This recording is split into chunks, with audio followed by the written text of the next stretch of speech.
আমরা যে আন্দোলনটা দেখছি মানে এরকম আন্দোলন আসলে আমাদের বয়সে আমরা এর আগে দেখি নাই।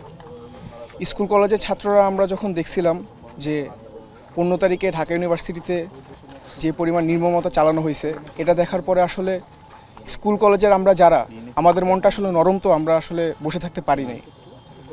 16 তারিখ আমরা আন্দোলন করি, তো বিশেষ করে আমরা যে জিনিসটা ফেস করছি সেটা হচ্ছে 18 তারিখ। আমরা আসলে কখনো আশা করি নাই যে আমাদের বাবার বয়সী ব্যক্তিরাও রামদার মতো বা আরও বড় বড় আগ্নেয়াস্ত্র নিয়ে আমাদেরকে হামলা করতে পারে। তো আসলে অনেক কিছুই বলা যায়। ফারহান ফায়াজকে নিয়ে যদি বলি, যে ফারহান ফায়াজের মতো এরকম অনেক আমাদের বয়সের ছেলেরা, স্কুল কলেজের ছেলেরা বা আরও অনেকেই প্রাণ দিছে।